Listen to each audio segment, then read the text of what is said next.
Sebelum kalian menonton video ini, kalian harus subscribe, like, comment, and share, oke?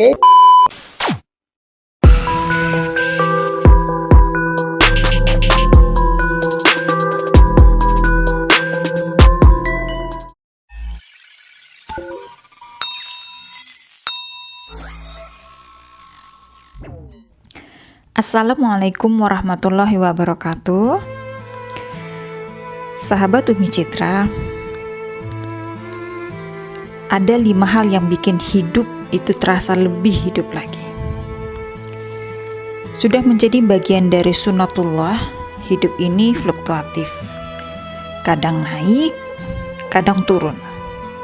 Dalam bahasa iman disebut yazidu wa yanqus, bertambah dan berkurang.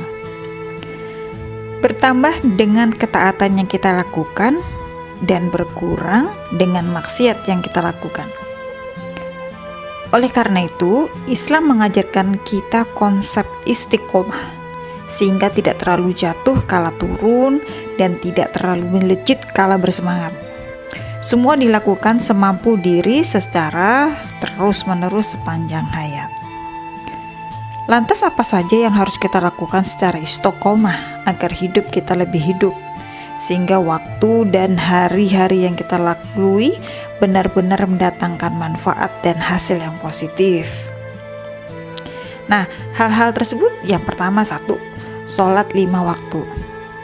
Ini tidak bisa tidak, mutlak alias tidak ada kompromi. Mau dalam keadaan sakit, dalam perjalanan atau kesibukan sekalipun, sholat harus dilaksanakan. Kenapa seperti itu ya? Kok kesannya kejam amat, gak ada kompromi? Nah, sadarilah bahwa Allah tidak mewajibkan, kecuali hal itu mendatangkan kebaikan bagi hidup kita sendiri. Mengenai sholat, ini ada ilustrasi menarik yang disampaikan Rasulullah. Beliau bersabda, "Bagaimana pendapat kalian seandainya di depan pintu seorang dari kalian terdapat sebuah sungai? Setiap hari ia mandi 5 kali di dalamnya. Apakah masih ada kotoran yang melekat di tubuhnya?" Mereka menjawab, "Tidak ada." Kemudian Rasulullah bersabda, "Itulah perumpamaan sholat 5 waktu. Dengannya Allah menghapus semua kesalahan." Hadis riwayat Bukhari Muslim.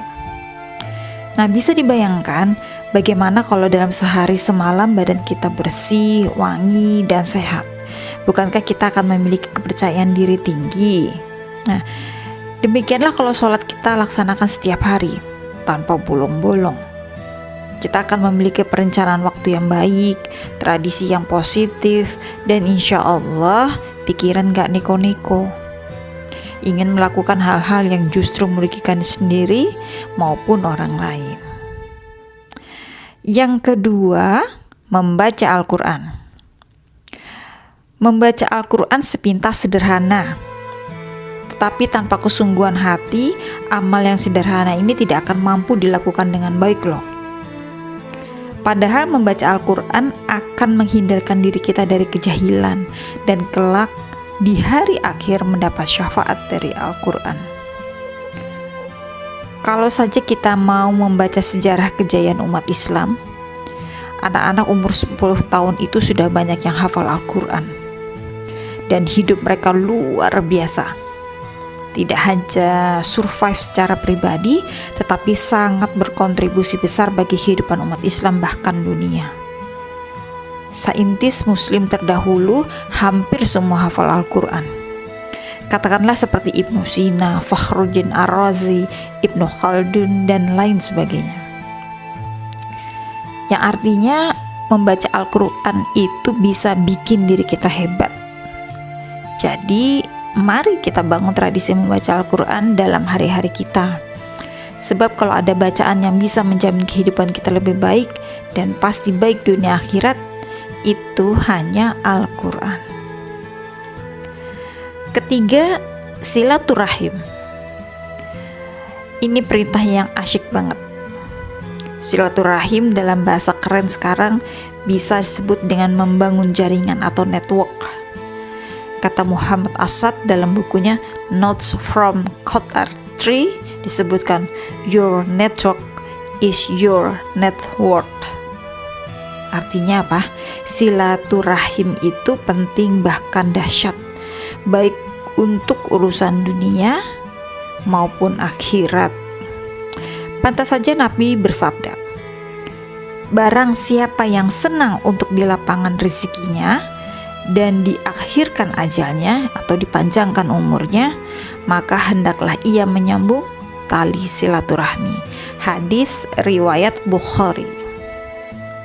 Nah, makanya jangan salah, Islam itu luar biasa.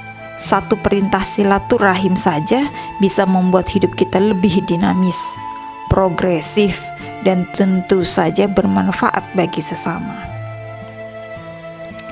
Lanjut yang keempat, yaitu apa? Sedekah. Sedekah ini jangan diremehin loh. Semua orang yang sukses merasakan betul manfaat dari sedekah ini. Maka sedekah ini harus kita latih setiap hari.